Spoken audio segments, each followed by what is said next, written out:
तो चलिए स्टार्ट करते हैं। पहला प्रश्न है, आतिशबाजी के सामान बनाने में किसका प्रयोग किया जाता है? बताइए। लाल फास्फोरस, श्वेत फास्फोरस, कैल्शियम फास्फाइड या फिर फास्फोरस हाइड्राइड। तो देखिए, आतिशबाजी बनाने में यानी जो बम पटाखे होते हैं उसको बनाने में श्वेत फास्फोरस का प्रयोग किया जाता है। किसका प्रयोग किया जाता है? श्वेत फास्फोरस का प्रयोग किया जाता है। जो माचिस की तिल्ली होती है ना, उसको बनाने में लाल फास्फोरस का प्रयोग किया जाता है, याद रखना। तो देखिए, श्वेत फास्फोरस परमाणुओं के बीच का जो बंधन होता है वो अपेक्षाकृत कमज़ोर होता है। यह रंगहीन मोम जैसा मुलायम रवेदार पदार्थ होता है। इसे प्रकाश में छोड़ देने पर यह धीरे धीरे पीला भी हो जाता है। इस कारण इसे पीला फास्फोरस भी कहते हैं। इसमें लहसुन जैसी गंध आती है तथा यह एक विषैला पदार्थ होता है। श्वेत फास्फोरस का हवा में दहन स्वतः दहन का उदाहरण है। श्वेत फास्फोरस का हवा में दहन स्वतः दहन का उदाहरण है। श्वेत फास्फोरस से आतिशबाजी के सामान बनाए जाते हैं। इससे युद्ध काल में प्रयुक्त होने वाले अग्नि बम और धूम्र बम बनाए जाते हैं। क्वेश्चन नंबर 2 है, जल में स्थायी कठोरता। कैसी कठोरता? स्थायी कठोरता किसकी उपस्थिति के कारण होती है? बताइए। देखिए, जल में जो स्थायी कठोरता होती है वो मैग्नीशियम, कैल्शियम और मैग्नीशियम के सल्फेट के कारण होती है। किसके कारण होती है? कैल्शियम और मैग्नीशियम के सल्फेट के कारण होती है। बहुत पूछा है प्रश्न बहुत सारे एग्जाम में। निम्नलिखित में से किसे ग्लोबल सॉल्ट कहा जाता है? किसको कहा जाता है ग्लोबल सॉल्ट? बताइए। सोडियम हाइड्रोक्साइड को कहा जाता है, या फिर सोडियम बाइकार्बोनेट को कहा जाता है, या सोडियम कार्बोनेट को कहा जाता है? किसको कहा जाता है ग्लोबल सॉल्ट? किसको कहा जाता है ग्लोबल सॉल्ट? देखिए, ग्लोबल सॉल्ट कहा जाता है सोडियम सल्फेट को। किसको कहा जाता है? सोडियम सल्फेट को। Option number D. Question number 4 है, मरुस्थलीय पौधों की जड़ें लंबी होती हैं। देखिए, बिना एक्सप्लेनेशन के 20 क्वेश्चन है और सोच के देखिए कि इनका आंसर क्या है। मरुस्थलीय पौधों की जड़ें लंबी होती हैं, क्यों होती हैं? क्यों होती हैं भाई? जड़ें पानी की तलाश में लंबी हो जाती हैं, यही कारण है। मरुस्थलीय पौधों की जो जड़ें होती हैं वो लंबी होती हैं क्योंकि जड़ें जो हैं वो पानी की तलाश में लंबी हो जाती हैं, क्योंकि मरुस्थल में पानी तो होता नहीं है मिट्टी में नीचे तक। क्वेश्चन नंबर 5 है, निम्नलिखित में से कौन सत्य फल का उदाहरण है? बताइए। कौन सा है? आम है या सेब है? तो देखिए, आम सेब जो है ना वो तो असत्य फल है, ये तो असत्य फल है। यहाँ पर जो सत्य फल हो जाएगा वो आम हो जाएगा। आम जो है वो एक सत्य फल है, पहले ही बता चुका हूँ सत्य फल असत्य फल क्या होता है।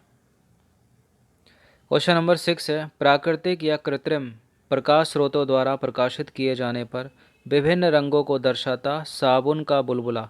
साबुन का बुलबुला किसका उदाहरण है? बताइए। किसका उदाहरण है साबुन का बुलबुला? प्रकाश के ध्रुवण का तो नहीं है, अब बताइए किसका होगा। प्रकाश के विवर्तन का भी नहीं है, अब बताइए। प्रकाश के परावर्तन का भी नहीं है, यह है प्रकाश के व्यतिकरण का उदाहरण। प्रकाश के व्यतिकरण का उदाहरण है साबुन का बुलबुला। बहुत सारे रंग दिखाई देते हैं ना उसमें। क्वेश्चन नंबर 7 है, वृक्षों की आयु वर्षों में निर्धारित की जाती है। बताइए, कैसे पता लगाएंगे वृक्षों की आयु? सुना होगा ये प्रश्न पहले भी।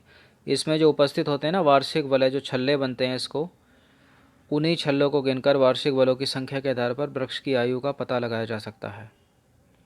क्वेश्चन नंबर 8 है, केंद्रीय आलू अनुसंधान संस्थान स्थित है। बताइए, कहाँ पर स्थित है केंद्रीय आलू अनुसंधान संस्थान? यह शिमला में स्थित है। शिमला कैपिटल है हिमाचल प्रदेश की। किसकी है? शिमला कैपिटल हिमाचल प्रदेश की है। मैसूर में भी कुछ स्थित है क्या? बिल्कुल, केंद्रीय खाद्य प्रौद्योगिकी अनुसंधान संस्थान। क्या स्थित है मैसूर में? केंद्रीय खाद्य प्रौद्योगिकी अनुसंधान संस्थान। राजमुंदरी में भी कुछ स्थित है क्या? केंद्रीय तंबाकू अनुसंधान संस्थान। राजमुंदरी में है केंद्रीय तंबाकू अनुसंधान संस्थान। केंद्रीय तंबाकू अनुसंधान संस्थान। लखनऊ में तो बहुत सारी चीज़ें हैं, फॉर एग्ज़ाम्पल राष्ट्रीय वनस्पतिक अनुसंधान संस्थान। क्वेश्चन नंबर 9 है, स्त्रियों एवं बच्चों की जो आवाज़ होती है वो पुरुषों की अपेक्षा पतली क्यों होती है? बताइए, क्यों होती है पतली?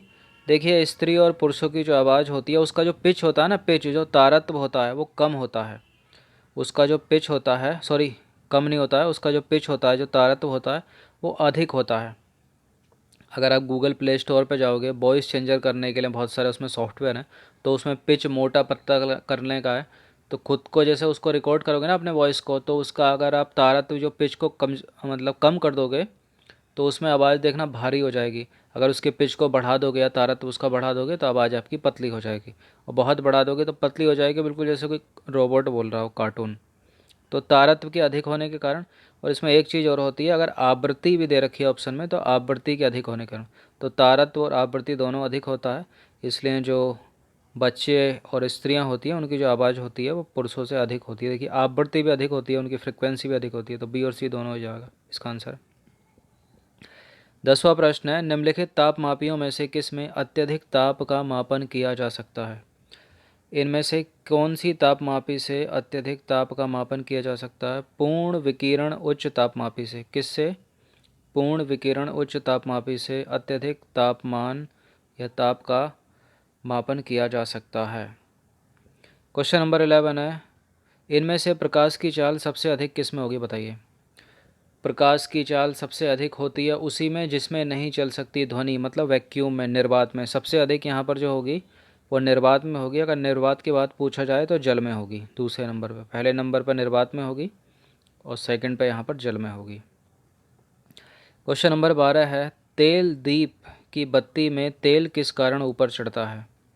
देखिए सभी को पता होगा इसका आंसर। किस कारण ऊपर चढ़ता है? ये होती है केशिकत्व परिघटना, इसको बोलते हैं कैपिलरी एक्शन। केशिकत्व परिघटना न केवल तेल दीप की बत्ती में भी, अपितु जो आप कुछ साल पहले चलते थे ना, वो जो जिनमें इंक भरती थी, इंक वाले जो पेन चलते थे उनमें, या फिर आप आसपास खड़े हुए पेड़ पौधे से जो ज़मीन से, भूमि से ऊपर वाटर उनके तनों से होते हुए पत्तियों में जाता है, वो कौन सी किस क्रिया के द्वारा? केशिकत्व क्रिया के द्वारा तो जाता है। केशिकत्व की क्रिया नहीं होती तो पेड़ पौधे नहीं होते हमारे आसपास जो खड़े हैं आजकल। 12वां प्रश्न है, राष्ट्रीय विकास परिषद की स्थापना कब की गई थी? नेशनल डेवलपमेंट काउंसिल एनडीसी की स्थापना कब की गई थी? तो 1952 में की गई थी। ये आसान सा प्रश्न है। क्वेश्चन नंबर 14 है, किसान क्रेडिट कार्ड योजना की शुरुआत कब की गई थी? ये इंपॉर्टेंट प्रश्न है, कब की शुरुआत इसकी की गई, लेकिन ये प्रश्न 10वीं बार पूछा होगा पीसीएस के एग्जाम में। 1998-99 इसका आंसर है, किसान क्रेडिट कार्ड योजना शुरू की गई थी। क्वेश्चन नंबर 15 है, निम्नलिखित में से कौन से सार्वजनिक वितरण प्रणाली के लक्षण बताइए। बताइए, 3 सेकंड का टाइम दिया। देखिए गरीबों को खाद्य सुरक्षा उपलब्ध कराना तो है, व्यापारियों द्वारा अधिक मूल्य लिए जाने से रोकना भी है, और जमाखोरी और कालाबाजारी को रोकना भी है। तो उपरोक्त सभी के सभी हैं सार्वजनिक वितरण प्रणाली, public distribution system. Question number 16 है, प्लानिंग एंड द पुअर नामक पुस्तक किसने लिखी है? प्लानिंग एंड द पुअर नामक पुस्तक किसने लिखी है? तो ना तो ये एडम स्मिथ ने लिखी है, ना ही ये अमर्त्य सेन ने लिखी है, और ना ही ये सुमित्रा महाजन ने लिखी है। तो किसने लिखी है? ये लिखी है option number D, BS Minhas ने। किसने लिखी है प्लानिंग एंड द पुअर पुस्तक? वीएस मिन्हास ने। इंपॉर्टेंट है, प्रश्न पूछा जा सकता है। क्वेश्चन नंबर 17 है, जनगणना 2011 के अनुसार न्यूनतम जनसंख्या घनत्व वाला यूनियन टेरिटरी मतलब केंद्र शासित प्रदेश है, बताइए किस में है सबसे कम? देखिए उसी का होगा जिसका एरिया ज़्यादा होगा। किसका? अंडमान एवं निकोबार द्वीप समूह, ऑप्शन नंबर बी। मतलब जगह है अधिक और लोग हैं कम, population of density. Question number 18 है, भारत में जल विद्युत संयंत्र कहाँ स्थापित किया गया था? सबसे पहले बताइए, भारत में प्रथम जल विद्युत संयंत्र कहाँ स्थापित किया गया था? ये स्थापित किया गया था पश्चिम बंगाल के दार्जिलिंग में। कहाँ? पश्चिम बंगाल के दार्जिलिंग में। और कब किया गया था ये? 1897, 1897 में।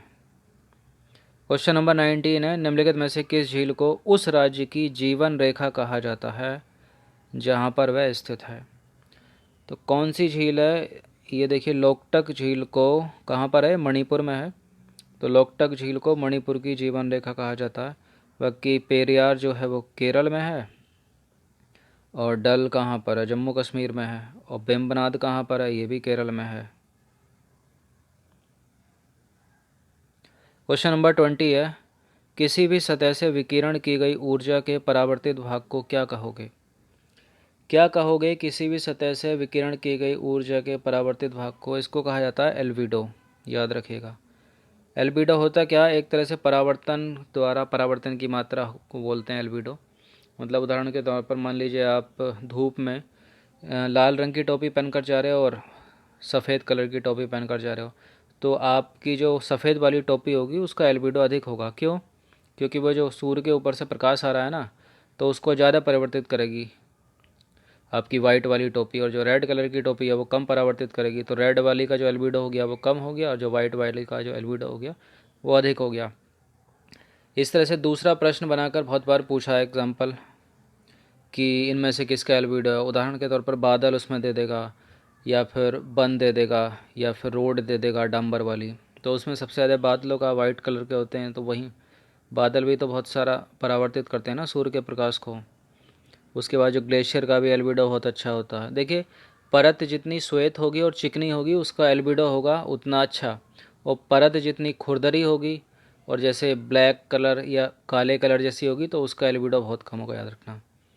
तो देखिए 20 प्रश्न थे ये, सीधे सीधे। कमेंट करिएगा कि कितने सही हुए 20 में से। बाकी हर दिन प्रैक्टिस करते रहिए। धन्यवाद।